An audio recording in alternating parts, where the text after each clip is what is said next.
Alright, welcome back everyone to our study session with Melanie. So disclaimer lang no, itong ginagamit ko ngayon na learning resources is for educational purposes only. So feel free to cross-check the information so that you can be so sure of your review. So yung pag-uusapan natin ngayon is Philippine Visayan epics. Okay? Philippine pa po tayo ngayon because we're under with the pre-colonial period of our Philippine literature. So without further ado, let's get started. I will try my best to finish this not longer than 30 minutes. Okay? Kaso medyo mahaba to. Anyway, Visayas tribe, we had the Panay, Sulud, Negros, and Bisaya. So Panay or Sulud sa Central Panay or sa Visayas yan nakalocate. We have example epic Hinilawod. So fun fact, it has 53,000 lines. So mahaba-haba po. So for the Negros, mga taga-Negros, we have Hari sa Bukid. Visayas area to ha, Visayas area. Maraming places na may pangalan Negros, but this Negros that we are talking about is located in Visayas. So Hari sa Bukid is written by Silva Paz. Silva Paz. Okay? Sa ibang Bisaya tribe, we have the Maragtas, Haraya, and Lagda. Lagda is written by Pedro Alcantara Monteclaro. Okay? Pedro Monteclaro Lagda. Okay, let's start with let's go deeper with the Hinilawod. Anong tribe ang Hinilawod? Central Panay or Panay. Let's check kung tama tayo. Ayan, Panay nga. So Hinilawod. So don't be wait. Lakihin ko na lang. So klaro ba? Hinilawod. Okay. So we have the main characters in Hinilawod. We have Alonsina, the goddess of the eastern sky. Goddess po si Alonsina. Dato Paubari, mortal ruler of Halawud. Asawa ni Alonsina na goddess. Kaptan is the supreme god. Opposed Alonsina's marriage. Ayaw niya ng kasal ni na Dato Paubari. Okay? Suklang Malayon, kapatid ni Alonsina. Warns of danger. Labaw Donggon, eldest son ni na Alonsina, isang mighty warrior. Humadapnon, ikalawa niyang anak, vengeful and strong. Dumalapdap is the youngest son and skilled fighter din. So tatlo nilang anak na lalaki ay marunong makipaglaban. And we also have Saragnayan, the Lord of Darkness, Labaw Donggon's nemesis. So ngayon alam niyo na yung mga characters ng Hinilawod. So kasama dito si Kaptan or yung deity. Alam niyo ba yung ibig sabihin ng Kaptan aside sa supreme god siya? Okay, he is the god on the sky world, right? Ang kalaban niya is si Magawayan, yung god of the sea, no? Kasi this is 'di ba? This is Visayan epic, 'di ba? So, ilagay natin sa utak na somehow yung mga goddesses and deities sa epics, mga heroes, is somehow connected sa Bisaya. Ngayon, Kaptan, included si Kaptan. Diba? Ano pang alam nyo about Kaptan na story? Example, specifically sa cosmogony or pagkabuo ng universe. Si Manaul, diba? Siya yung tumulong, maraming versions ang role ni Manaul. Yung bird, diba? Una is wala siyang mulandingan or di kaya si Magawayan or God of the Sea nag-request kay Manaul na kumuha ng ipul yung land galing sa ilalim ng dagat. So yun, those are just examples of versions of myth about Kaptan and friends. So okay, again ha, Labaw Dunggon, Humadapnon, Dumalapdap, mindful, sila yung magkakapatid. Humadap, Labaw Dunggon, Dumalapdap. Anak ni Alonsina at ni Dato Paubari. So ito nangyari guys. Ito, story time na. Una, there was a goddess named Alonsina who chose to marry a mortal man named Dato Paubari. The gods, led by Maklium Satuan, get furious and flood Halawud. Ano tong Halawud? Diba topic natin is Hinilawod? Ano naman tong Halawud? Halawood is the place governed by Datu Paubari, the mortal ruler, meaning Datu, ruler, mortal, tao lang. So Suklang Malayon warns them. Diba ito yung nagbibigay ng omen? Si Suklang Malayon. So, dahil binigyan sila ng omen or message na nagalit si Maklium Satuan, naka-escape sila patungong higher ground or bukid. Nung humupa na ang tubig, they returned and settled near the Halawood River. Saan sila bumalik? Sa Halawood pa rin, ngunit mas malapit sa isang sapa. Alonsina gives birth to triplets. So, same sila ng balikambal ito, yung tatlong lalaki. Wag natin tignan yung wag tignan ang notes. Labaw Dunggon, ano pa yung pangalawa? Labaw Dunggon, Humadapnon, Dumalapdap. Correct. Okay. So, ngayon, focus naman tayo sa mga prinsipe. Di ba ipinanganak na sila? So, grows up instantly into a powerful warrior, si Labaw Dunggon. Okay? Eldest son yan nila. Ngayon, first quest or first task ni Labaw Dunggon is to marry Anggoy Ginbitinan after defeating Manalintad or a monster. Sino yung unang quest niya? Si Manalintad. Dapat natalo niya si Manalintad upang makuha niya si Angoy Gibintinan. Pangalawa is si Sikay Padalugdog, ang mga 100-armed giant. So, kinalaban niya ang 100-armed giant na si Sikay at napangasawa ang isa pang prinsesa na si Abyang Durunoon. Prinsesa ba? Basta babae. Abyang Durunoon. At pangatlong quest is tries to take Malitong Yawa, Sinigmaling Diwata, wife of Saragnayan. So, hindi ko alam kung ano yung Saragnayan. Basta enemy siya. Okay. Ayun. Ito kasi si Malitong Yawa. So, if you're a Bisaya, pag makarinig ka ng Yawa, it means devil. But I don't think he's a devil. He's just a deity of darkness, I think. Basta, she's a deity. And Sinigmaling Diwata. Diwata po siya. Asawa siya ni wife Saragnayan. Pero natalo si Labaw Dunggon. Kaya nakulong siya after getting beaten with the coconut tree. Imagine nyo guys, kapag coconut tree ihampas sa'yo, nako, para kang hinampas ng 2x2, diba? Mas matindi pa. So, ayun. Let's identify or enumerate the villains of Labaw Dunggon. Number 1, Manalintad. Number 2, the 100-armed giant, si Sikay. Di ko alam yung Padalugdog. Tapos, ang third quest niya is kunin niya si Malitong Yawa. Asawa ni Saragnayan. Saragnayan. Pero natalo siya ni Saragnayan. So, napriso siya. Next, his son's rescue and revenge. So, his sons, sinong son?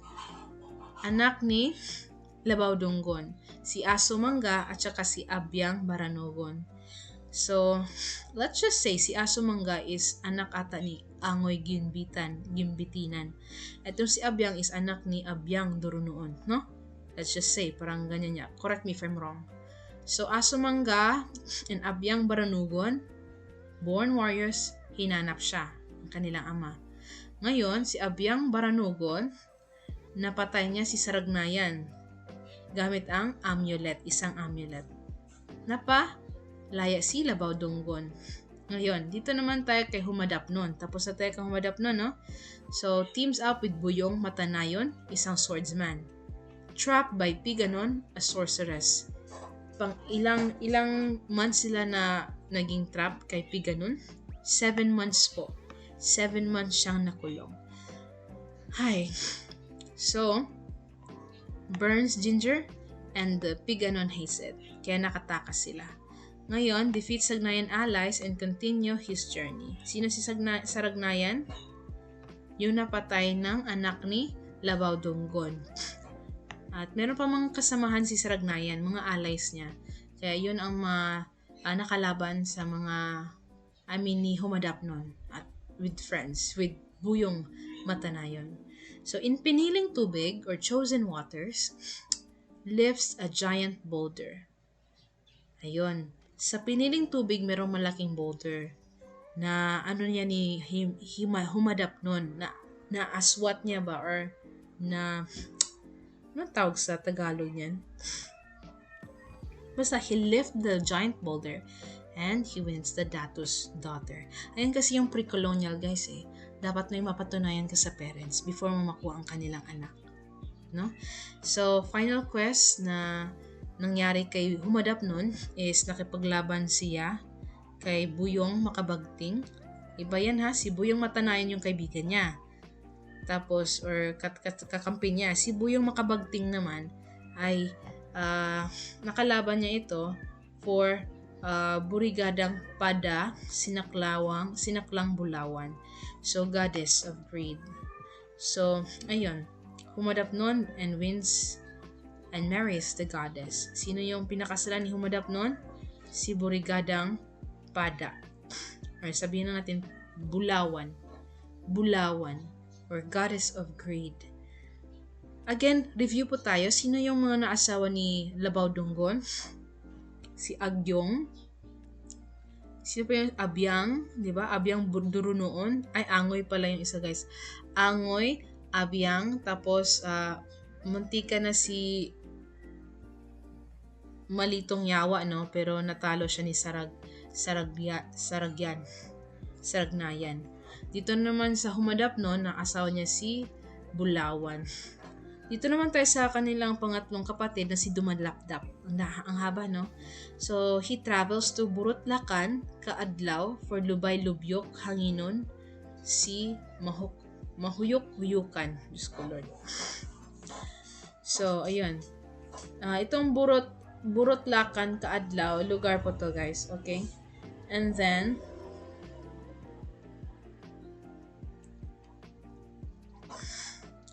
sa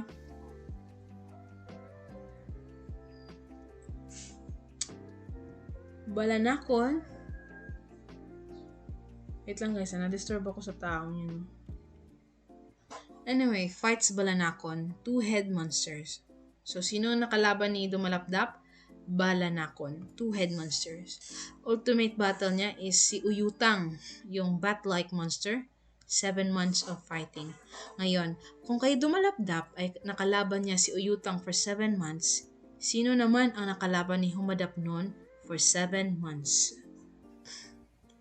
Daw be? Kung si Dumalapdap, kinalaban niya si Uyutang, a bat-like monster, for 7 months, sino naman ang kinalaban ni Humadapnon? Humadapnon for 7 months. Ang sorceress na si Piganon. So, ayun. Yun, iba yun. So, yun. He defeats Saragnayan allies. Ay, Dumalapdap pa tayo. So, ayun. Final blow breaks Uyutang ankle and stab him under the armpit. Paano niya natalo? Si Uyutang sa kanyang ankle. At saka ni-stab niya sa armpit. So, earthquake splits the land into Buglas, Negros, and Panay. So, yan ang dahilan dito sa, sa Hinilawod na story, no? Sa Visayan. Panay tribe to siya, sa Panay tribe. So, Buglas, Negros, and Panay. Yan po ang dahilan kung bakit nagkahiwalay yung dalawang islands na yan. So, ang kinasal ni Dumalapdap ay si Lubay-Lubyok, Hanginon, si Mahuyok-Yukan. Ganyan pala kahaba yung pangalan ng babaeng yan. Lubay-Lubyok. Okay. So, i-enumerate po rin natin after nito. Sa grand finale, again, 3 brothers reunite and return home. Dato pa Ubari, yung ama nila is nag-feast, a victory party. And then, hinati niya ang kanyang land. So, si Labaw Dunggon ay sa north. Okay? Labaw Dunggon sa north, Humadapnon sa south, Dumalapdap sa west, At saka yung papa nila is sa east kasama ang kanilang ina na si Alonsina. Okay? Labaw north. Labaw dunggon, humadap nun. Sorry dumalapdap, and saka si Dato Paubari. So ito na lang, west, east. Ito lang, parang baliktad Yeah. North, south, west, east. Am I right? Or west, east. Basta, sa east, lagi natin tatandaan, yan yung lugar ng kanilang ama kung saan nakakasama ni Dato Paubari si Alonsina, the goddess of the eastern sky. No? Yan ang tatandaan natin. Okay, ano tayo? Hindi na natin to babasahin tong key themes. So again, epic journeys, no? So, tatlong magkakapatid, tatlong magkakambal, and marami silang nakalaban. So, ayun. Basta si humadap nun is sorceress. Yung nakalaban naman ni dumalapdap ay si Uyutang, bat-like. At yung kuya naman nila is maraming nakalaban. Mandayit. Basta, first quest, second quest, si Sikay, second quest. Sa third quest is Saragnayan, yung asawa ni Malitong Yawa. So, yan po. I think we're done with the Hinila Wood. Let's proceed with the Hari sa Bukid. Hari sa Bukid. Sinong nagsulat sa Hari sa Bukid? Si Paz. Silva Paz.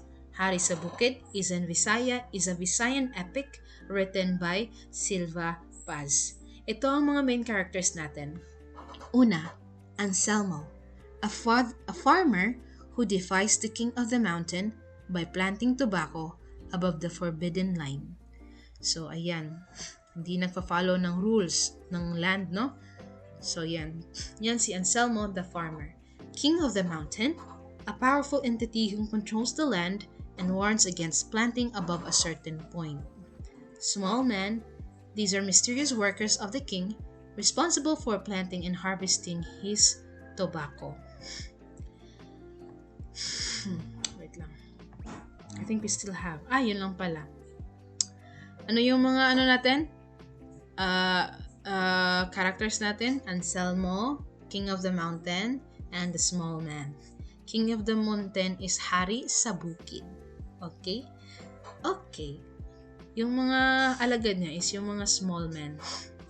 So ito pong nangyari sa Hari sa Bukid. Let me read it for you and try to listen and internalize the information or the story or the sequential events. Okay? Una, since kilala niyo na yung farmer na si Anselmo, no? Okay. The Forbidden Seed. Anselmo plants tobacco above the restricted area on Mount Canlaon against the king's warning. That night, he dreams of the king, seeing small men planting endless fields of tobacco. One small man reveals they grow the tobacco for the king to smoke. Para kanino ang tobacco? Para sa hari sa bukid. Saan nagtatanim? Sa Mount Canlaon. Anong ginawa ni Anselmo? Nagtanim ng tobacco sa hindi dapat tinataniman na area or restricted area. Number 2, the farmer's greed. Si Anselmo ito. As nothing bad happens, other farmers follow Anselmo's lead, covering the mountain in tobacco. Warnings about the king's words are ignored. People grow rich, celebrating their new wealth with fiestas. So, itong si Anselmo ay naging influencer, no? Nung nakita nilang nagtatanim si Anselmo sa ipinagbabawal na lugar, wala namang consequence na nangyari kay Anselmo. Kaya, ginaya siya ng iba't pang magsasaka. Nagtanim din sila ng tobacco sa hindi or pinagbabawal na lugar ni Hari sa Bukid. Number 3. The king's return and disaster. The earth opens. The king returns and takes all the tobacco away. The mountain erupts, creating a smoking crater. Farmers flee in terror, realizing the king's power.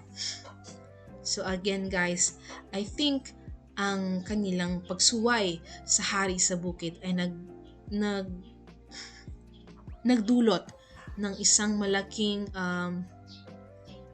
mountain na may crater ba kung saan nagbubuga ito ng usok. So I think the king's wrath turned into a mountain or volcano po. So kasi 'di ba may binubuga, hindi naman nagbubuga ang mountain wala namang crater ang mountain. Merong crater but you cannot tell that it's just a mountain. If that has a crater where possibly a magma can flow out of it, then that is a volcano. Anyway, for setting, Anselmo's final dream. In a nightmare, bangungot po ha, hindi panaginip. In a nightmare, Anselmo sees the king smoking, while his small men bring more tobacco. Smoke fills the mountain. Anselmo can't breathe. When he wakes, he disappears. Some say the king took him as punishment. So ayun, 'di ba ang namumuno sa pagsuway ng utos ng isang hari ay si Anselmo. Yung farmer din siya. So siya yung nag-lead sa iba pang or siya yung ginaya ng iba. So nagkabangungot siya at pag gising niya, bigla na lang siya nawala sa mundong ibabaw. Some say na pinarusahan siya ng hari. The aftermath. Canlaon remains barren. No one dares plant tobacco until the king finishes smoking. The people feel guilty knowing they broke their promise. So, di ba natin? Wait lang. Let me just clear up this, no? Is Mount Canlaon a mountain or a volcano? Mount Canlaon. Sorry guys I have colds. Bumalik na naman yung sakit ko. Later on, masasakit na naman yung lalamunan ko nito because I started with colds. Okay. While nag-loading pa yan, so ayun no, may consequence ang pagiging sakim. And you have to respect the nature and the divine. Yan po yung mga moral dito sa ating istorya or epiko na galing sa mga saan to? Itong hari sa bukid. Walang nakalagay specific na origin or tribe, no? Pero it came from the Visayan region. So, ayun, meron divine punishment, ayun, at cautionary tale. So, promises to the supernatural must be kept, no? Kaya hanggang ngayon, barren pa rin yung lugar ng Mount Canlaon, hindi natatamnan, ibig sabihin. Ganun po. So, wala na nag-dare mag-plant ng tobacco until matapos yung hari na magbuga ng smoke, which is from the crate of the Mount Canlaon. So, check lang natin guys, no? Si Mount Canlaon ba isang mountain or yun? Canlaon, or also known as Mount Canlaon, is an active stratovolcano. Yun po, volcano, just like I said, pag may crater at bumubuga ng usok. So that it means may connection, may vent galing sa crater or sa inner core. Sorry. Okay, yun po. Anselmo, hari sa bukid, at saka yung maliliit na minions ni hari sa bukid.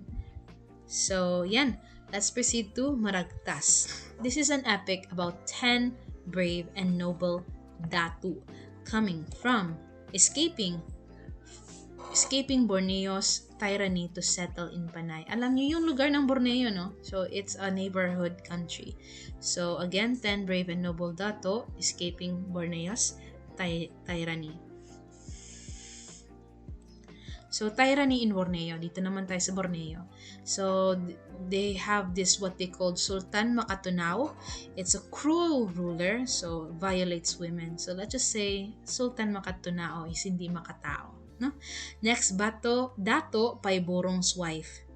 So, pabulanan. Yan yung asawa. Targeted by Makatunao, prompting resistance. Ayan, so ang pinagdidiskatahan na naman ni Makatunao ay ang asawa ng isang dato na si Pabulanan, asawa ni Paiborong. So ang ginawa, escape from Borneo na tayo. So si Dato Sumakwel and Dato Puti Yan ha, pagsuka, dato puti, anong tao, asa ang ano yan, saan ang epiko yan? Maragtas. So, led 10 dato in fleeing rather than fighting. So, hindi sila nakipaglaban kay hari or kay sultan Makitunao bagkos tumakas sila sa Borneo. So, ito yung plano nila or secret plan. Build biniday or barangay boats. Biniday is boats, no? Pack supplies and seeds. Anong ginawa nila? They should have boat, pack supply, and seed for their travel or journey. 10 dato who escape. Ito yung mga may asawa. Si Sumakwel, asawa ni Kapinangan. Bangkaya, asawa ni Katurong. Paiburong, Dumangsol, Padihunog, at saka si Dato Puti. So sila ay mga dato po. And kaso itong mga dato ay mas mababa kay Sultan, no? And ito namang mga single daddy ninyo is sina Dumingsel, Valenzuela, Dumalugdog, at Lubay. So hindi siya Dumalapdap ha. Yung Dumalapdap ibang Hinilawod po yun. Ay sa Ibalon po yun, Ibalon. Okay. Sino yung sa Hinilawod? Alonsina, di ba? No. Sino yung sa Hinilawod? Halawod. Sino Yao? Yua? Basta yun. Nakalimutan ko na. Don't worry, maano natin yan later sa multiple choice. So, yun po yung 10 dato. Okay? So, leader. 10 ano tawag nun? 10 brave and noble dato. So, ayun. Galing sila ng Borneo, di ba? So, tumakas ito. Ilan po yung Ilan yung okay, kung may 4 na single, it means may 6 na kasal na. Okay, so arrival in Panay. So, specifically, Aninipay. So, leader of the island doon sa Panay is si Maricudo. So, Ati Chieftain. So, they have peaceful and prosperous island. So, walang kawatan doon. Lahat ay nagtutulong-tulong para sa kanilang isla. Ngayon, dahil sila ay strangers in a stranger land, kaya taga Borneo man sila, no? Na dapo sila sila sa Panay. They have negotiation site. Ang tinatawag nito is Imbidayan. Yan po yung negotiation site. Doon po sila nag-usap-usap. Ang Borneo, 10 noble dato at saka si Maricudo or yung dato doon or chief. So, meeting stone by the shore. May stone doon malapit sa dalampasigan. So, may sila, exchange gift sila. ang aga nila nag Christmas party, nag-exchange gift agad sila. So, yan. For the men, ang kanilang binigay is itak, kampit, at saka insenso, yung pinapausukan. Para sa mga babae naman is necklace, cloth, at saka combs. So, typically for girls, no? Palamuti. Next, special gifts, golden salakot and golden basin to Maricudo. And then, ayan, special gift is for the chief lang yan. Yung gold na salakot at saka basin or lalagyan. So, Maniwan-Tiwan demand golden necklace from Pinampangan. So, ayun guys. Wait a minute guys I have to cut this short kasi I have to do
Alright. Sana yun? Okay, hello guys. Finally, I satisfied myself. Although, ay, makati pa rin. Anyway, let's continue, no? Anong ang topic natin? It's about maragtas, no? Maragtas ba to? Oh, maragtas nga. So, yung 10 noble dato. So, wait lang. So, division of land. So, Ati moved to the mountains. So, lowlands given to Bisaya. So, new settlements sa Aklan. So, inano sila, no? In-embrace sila ng mga taga-Panay. Wow, that's very good of them. Meron naman nangyari, kasi, trade. So, parang exchange gift. Nag-exchange gift sila. So, sa Aklan, doon nakatira si Dato Bangkaya and family. Sa Iloilo naman, si Dato Paiburong and family. And Malandog naman, sa Malandog naman is Dato Sumakwel and others. Wait lang. Si Bangkaya, di ba isa to sa mga, married na? Tingnan natin. Ayun. Si Sumakwel at saka si Bangkay at saka si Paiburong, pareho silang mga married na. So, ayun. Okay. So, Dato Bangkaya and family, Aklan, married yan siya. Dato Paiburong, married din yan, Iloilo. Dato Sumakwel, siya yung unang na-mention na married dato. And then for further journeys, we have the Dato Puti, Dumingsel and Valenzuela, sail to Luzon. Hindi sila nagstay sa Panay. Pumunta sila ng iba pang part ng Pilipinas kundi sa Luzon, Balayan at saka sa Taal. Si Dato Puti bumalik sa Borneo, word about fellow Bisaya under Makatunao. Borneo. Are we talking about another, I'm pretty sure this is other country. If you, if you want to know about, you can search it on Google. Pero I think, other country to siya. So, sino sa Aklan, Bangkaya. And then, sa Iloilo, si Paiburong. At Malandog, si Sumakwel. Sino yung bumalik ng Borneo? Kasi parang nag-aalala siya sa mga fellow Bisaya. Si Dato Puti. Under kay Makatunao. Okay? So, ayan. Yan yung short chronological summary. So, may tyranny sa Borneo. Namumuno si Sultan Makatunao. Hindi siya makatao na pinuno. Kaya itong 10 na dato ay lumayas at 6 sa kanila ay may asawa na. So, 10 dato led by Dato Puti and Sumakwel, no? Umalis sila ng Borneo. And nung dumating sila ng Panay, napadpad sila sa isla ng Aninipay or Panay, nakita nila or nakilala nila si Marikudo pala. Marikudo, isang chief doon sa Panay. Tapos nagkausap sila and nag-exchange sila ng mga kagamitan or kasangkapan and the Bisaya trade gold and gifts for land. Ayun. So, wala kasi mga ganun sa sa lugar nila. Kaya binili nila. Okay?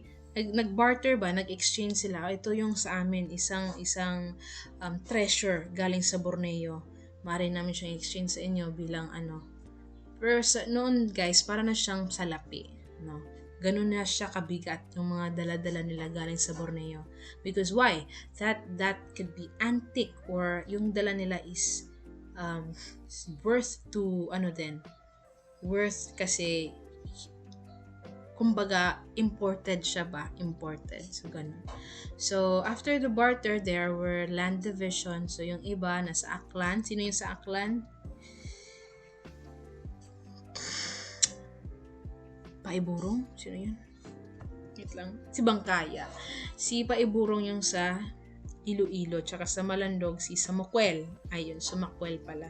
So, land division. Ayun. Further migration, sina Dato Puti na and other datos pumunta sa Luzon, sa Taal and Balayan. And then, yung bumalik sa Borneo ay si Dato Puti kasi nag-aalala siya sa mga niya doon. So, that is for the Anong epic to? Maragtas. Okay? Visayan region pa rin. Next, we still have from the Aninipay or Panay, epic from Panay called Haraya. So, Haraya is an epic poem again from Panay and a collection of rules of conduct. So, saan tong Haraya? It's all about rules of conduct. So, heroic tales pa rin. So, related siya sa ibang epiko guys na Hari sa Bukid sa Taga Negros. No? Ang Hari sa Bukid is Panay din, no? So, yeah, Panay at saka Negros. So, mythical epic of Canlaon. Can means king and Laon means origin or ancient or old, no? Laon. Yan sa mga Bisaya. Hinilawod naman is from Panay pa rin. It's mostly in Iloilo, Aklan, and Antique culture. So, one of the longest epics in the Philippines. Ano yung one of the longest epics in the Philippines? It is the Hinilawod. Why is it? Because it's 53,000 lines. Yan po, sa lahat ng epics dito sa Pilipinas, ang Hinilawod po ang may 53,000 lines of epic narrative. Okay? Literature narrative. So, ayan. Key takeaways natin, wala tayong nahanap na story about Haraya, no? Pero it's all about moral and ethical guidelines. So, it's all about heroes and kings and connected siya sa ibang Panay and Visayan epics. So, ayun po. Wala talaga. Naghanap ako kagabi. Wala talaga. So, do you want me to research? Meron tayo na open noon, di ba? Yung kagabi. Haraya epic characters. Search natin kung may lumabas. Meron yun sa PPT. Labaw Donggon. Yun nga, similar nga siya. Yun nga. Similar siya sa mga kwento sa Hari sa Bukid or di kaya sa Hinilawod, so on and so forth. Lagda naman, sino nagsulat nito? Si Silva Paz. So, Lagda is a Philippine folk epic from the indigenous Lagda people of Mindanao. So, oral literature pa rin to, passed down through generations. So, heroic to, di ba? Heroic kadalasan yung epic. Na itong Lagda, yung main character natin is si Tuwaang. Sino po? Si Tuwaang. So, Visayan region to ha. Ang daming lamok. Nakakainis kapag nagsa-study ka, mas maraming lamok. Nakaka-ambyer na. Anyway, Tuwaang is a skilled warrior and may mga kapangyarihan. So, mayroon din siyang weapons at saka shape-shifting powers, si Tuwaang. So, he fights for the better of his community and people's safety. Dito naman tayo sa main conflict. Bakit ano kayang mga naranasan ni Tuwaang? Wait lang po.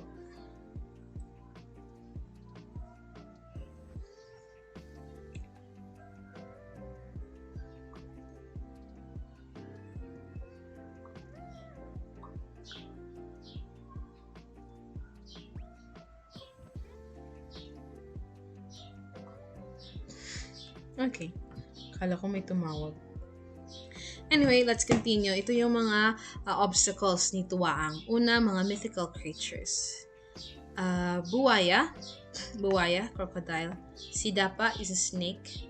And Panolong, giant bird. Si Buwaya is nagkakos ng natural disasters. It's example, flood, earthquakes. Sidapa naman is for sickness and evil. And then, always remember ha, si Sidapa is underworld po yan siya. Sidapa is underworld mythical creature po. So, hindi po siya positive. Any goddess, wala. Negative yan si Sidapa. And mostly seen as snake. Panolong naman is a giant bird. So, isipin natin na kabatch niya si Manaol. Sino pa yung mga bird dyan? A great challenge to overcome. Okay? So, themes of community. So, ang sa Lagda po is to protect family and tribe, respect elders and tradition, and unity po. Yung origin story niya is supernatural birth, si Tuwaang, no? Kasi meron siyang shape-shifting skills, meron siyang magical weapons, diba? At malakas siya. So, yun. A great warrior too. Symbolic elements naman is kampilan. We have the kampilan or the sword. It stands for the strength and the bravery. Si panolong naman is power and environment. Lagda is epic of heroism, nature, and community. So ayan po, that is for the lagda. So I guess we are done with the Visayan, what do you call this? Visayan tribes epics. Again, Hinilawod is the longest epic here in the Philippines. Why is that? It has 53,000 lines po, according to the research of Gaversa, Jean Gaversa. We also have Hari sa Bukid. Sinulat yan ng isang manunulat na si Silva Paz. Anong pangalan ng isang character dyan aside ng Hari sa Bukid at saka mga minions niya? Makalimutan ko din. Basta it start with letter A. Apatu. Anselmo pala. Anselmo. And for the Bisaya, the rest of the Visayan region, we have the Maragtas. So, ano yung Maragtas? Maragtas, yung last nating tinok about is yung Tuwaang. No. Lagda pala yung Tuwaang. Maragtas is yung 10 noble dato. So, yun po. 10 noble dato po ang Maragtas. Haraya, wala tayong nakuhang story but is still an heroic epic. No? Lagda ay nakalimutan ko po. Kung sa Hari sa Bukid ay Silva Paz, sa Lagda naman is si Monteclaro. No? Pedro Lagda. Lagda Pedro. Okay? Bukid Paz. Silva Paz. Bukid, may matatagpuan ka dyan na Silver o si Silva Paz. Lagda ay si Pedro ang naglagda niyan. So that's it for the Visayan epic. See you soon on the next video, which is all about the Mindanao tribe. So hindi tayo magtatagal, no? Direkta tayong magta-talk about sa Mindanao. And then after the Mindanao tribes, we will have our long mastery quiz about it. So I hope we can finish this now para mag-proceed na tayo sa Spanish colonization. Excited na ako doon. Excited na din ba kayo? So hopefully matapos natin yan tonight. Para bukas mag-discuss tayo. Okay? Bye for now. Bye Philippines. And God save the Philippines kasi ang ano ngayon, grabe ang war ngayon. Hindi naman war, just a civil war. And yeah, that's it. Thank you for watching. See you soon on the next video. Bye!